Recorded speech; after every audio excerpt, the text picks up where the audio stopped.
Hi all! Today we're tackling textures. This is just tissue paper.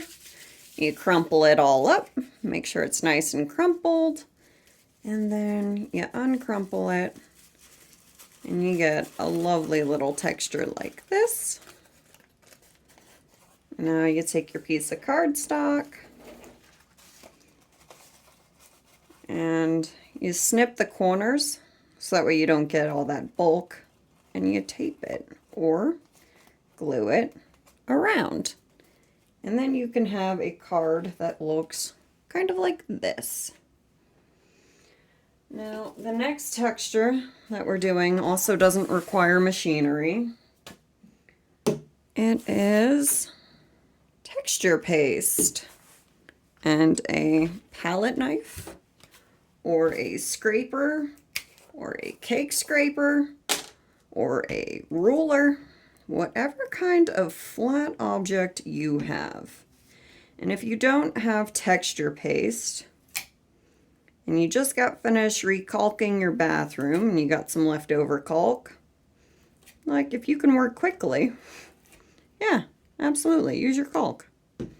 Use whatever it is that you currently have on hand for a super simple. This is just very satisfying. And you'll see when we're done, it creates quite the lovely texture. Man, I wish I didn't get one that went all the way out to the edges.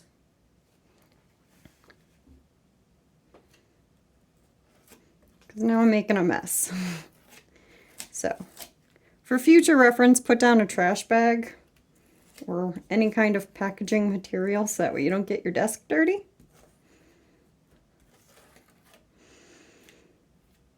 Almost done. I had a little bit of caulk right here and I took it off and then had to redo all this. The washi tape and all that. And washi tape is just a low, tactile, usually very decorative tape that you can use over and over again. And if you don't know about washi tape, you're welcome to your new addiction. All right, let's just clean this up a bit. Put the texture back.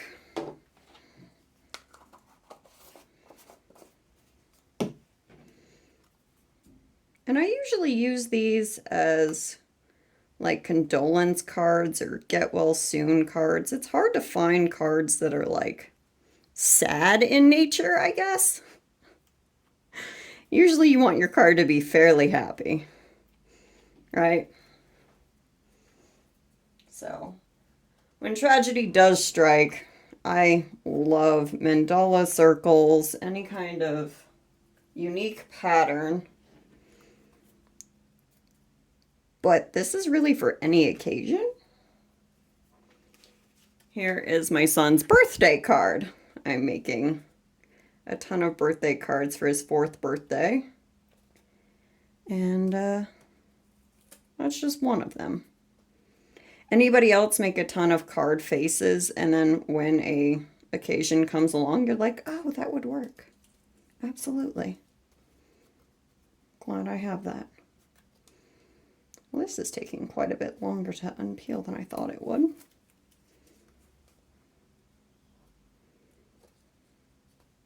Thank goodness for YouTube's double speed feature. Am I right? All right.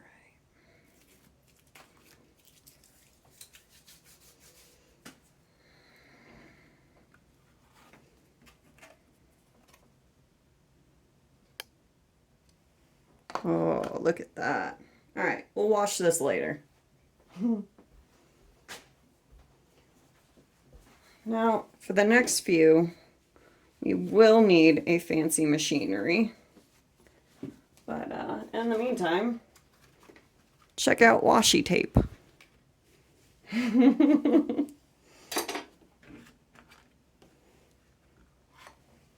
Gonna leave this here to dry.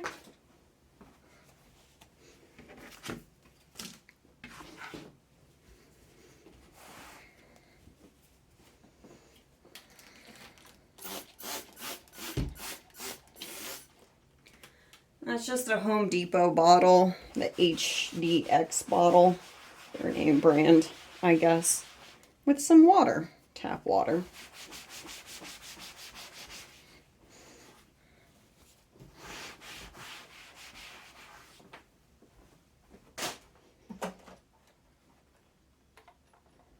This is the Sizzix Big Shot.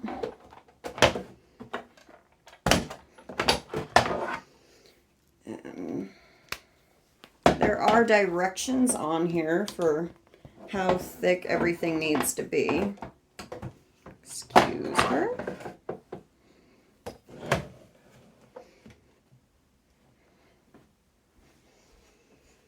And so the first one that we're doing, I have a die cut with a sheet of paper on top, and I have a dolphin stencil with a sheet of paper on top. We're going to put her there. And then there's a silicone embossing mat you place on top. And an impression pad. I will link to all of these in the description.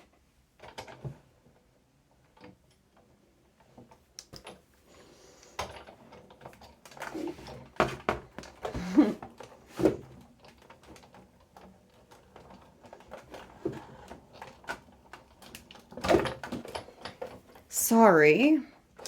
I knew this was going to be difficult. Maybe I should place her this way. There. Why didn't I think of that before? Alright. So now we have the texture of a dolphin. And, well, I didn't get all of it, but if I would have put the embossing mat there, I would have embossed all of that all the way through. But I could still use that. Just cut it off here and put like, have a nice day. Lastly, we will be working with the best one of all, because it is actually made for this. An embossing folder.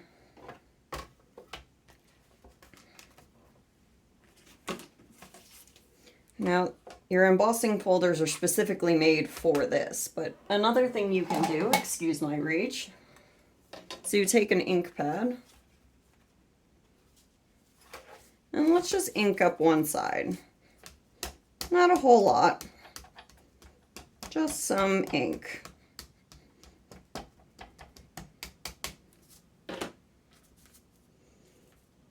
Darker in the center, lighter toward the outside. Just gives a bit of noise.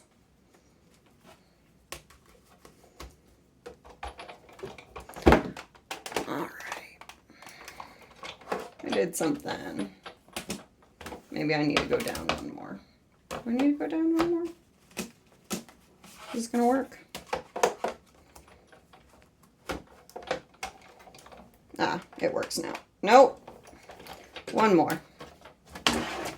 Sorry about the folks. Alright. You know? Alright. I didn't want to show you my super cut up plate, but here we are. Yes, I actually use my machine.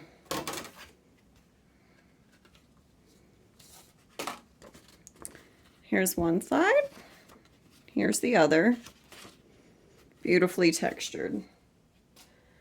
And another thing you can do with your die cut, if you have a big die cut like this, you can take like some heavy cardstock and make yourself a stencil. And as you can see, I've stenciled quite a few things in there. And that was before I had my fancy brushes. I used to just cut up kitchen sponges. And now I've also run this through the die cutting machine to create this texture. And I have another die cut, and I used it for this texture. So, the last card I would like to show you is right here. Using a variety of different embossing techniques, you can create whatever it is you want. So please, have the best day ever. Like and subscribe to my channel for more videos in the future. Ta-ta!